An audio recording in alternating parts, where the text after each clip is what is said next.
जादुई तोता।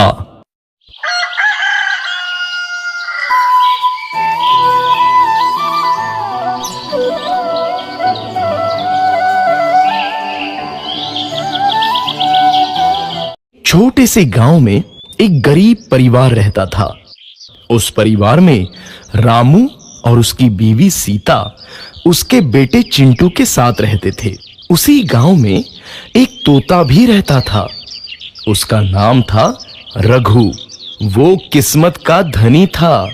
जहां भी जाता वहां किसी भी चीज की कमी नहीं पड़ती थी। एक दिन रघु उड़ते उड़ते उस गरीब परिवार के घर गया।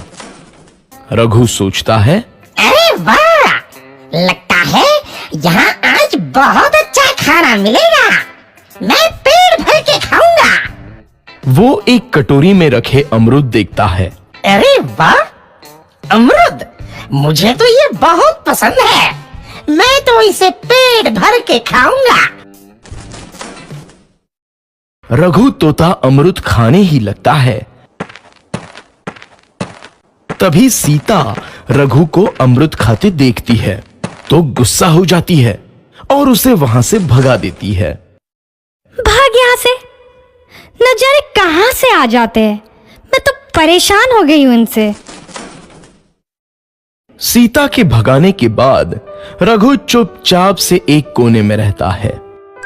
धीरे धीरे उस परिवार की बरकत होने लगती है।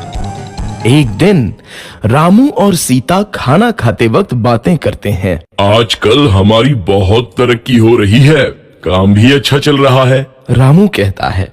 इस पर सीता कहती है, सच कहा, भगवान हमेशा ऐसे ही हम पर मेहरबान रहे।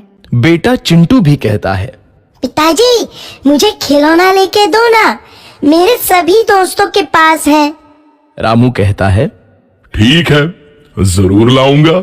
सीता कहती है, कितने खुश है सब, मेरे परिवार को किसी की नजर ना लगे। एक तरफ ऐसी बातें होती हैं तो दूसरी तरफ रसोई में रघु तोता भी अमरूद खाते रहता है। मजा आया, अमरूद खाया, मजा आया, अमरूद खाया, मजा आया। तभी सीता रसोई में आती है और रघु तोते को अमरूद खाते देख बहुत गुस्सा होती है। सीता रघु को बाहर निकालने के लिए पिंजरे में अमरूद रखती है। रघु जब अमरूद खाने लगता है तो पिंजरे का दरवाजा बंद हो जाता है और वो उसमें फंस जाता है। मुझे बाहर निकालो, मैं यहाँ फंस गया हूँ, मुझे बचाओ। अगले दिन सीता पिंजरा उठाकर बाहर दूर उस रघु को छोड़ देती है। रघु के जाते ही उनके घर आई बरकत धीरे धीरे कम हो जाती है। उन्हें बहुत घाटा होता है। सीता कहती है, ये क्या हो रहा है? अचानक इतना कैसे बदल गया? अभी तक तो सब कुछ अच्छा चल रहा था। रामू कहता है, लगता है भगवान हम पर रूठ गए हैं। चिंटू भी कहता है, लगता है अब मुझे खिलौने भी नहीं मिलेंगे। और वो रोने लगता है और बाहर चला जाता है। कुछ दिन बाद रघु तोता फिर से उस घर में आता है। वापस आया, मैं वापस आया, अब मैं जमकर अमरूद खाऊंगा। रघु सीधा रसोई घर में चला जाता है और अमरूद खाने लगता है। कुछ देर बाद सीता रसोई में आती है और रघु को देख कहती है, एक तो घर में पहले से इतनी दिक्कत चल रही है और ऊपर से ये तोता मुझे और परेशान कर रहा है। सीता रघु को वहां से भगा देती है। रघु उड़कर किसी कोने में छुप जाता है। कुछ दिन बाद धीरे धीरे उस घर की बरकत वापस आने लगती है। काम भी अच्छे से चलने लगता है। एक रात जब रघु तोता अमरूद खाने जाता है तो पिंजरे में फंस जाता है।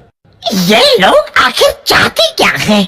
एक तोते को शांति से अमरूद खाने क्यों नहीं देते? मैं कौन सा चोरी कर रहा हूँ? बस अमरूद ही तो खा रहा हूँ। तभी रामू वहां आता है और पिंजरे में रघु तोते को देख उसे बाहर छोड़ देता है। ये तोता भी कितना जिद्दी है, बार बार वापस आ जाता है।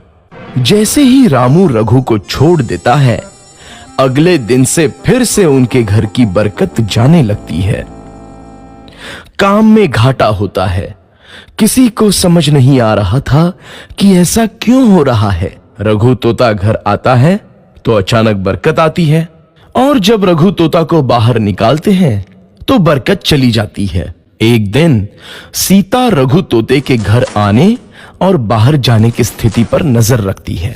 ये तोता जब भी घर आता है तो घर में बरकत आती है, और जैसे ही ये घर से बाहर जाता है तो उसी के साथ बरकत भी चली जाती है।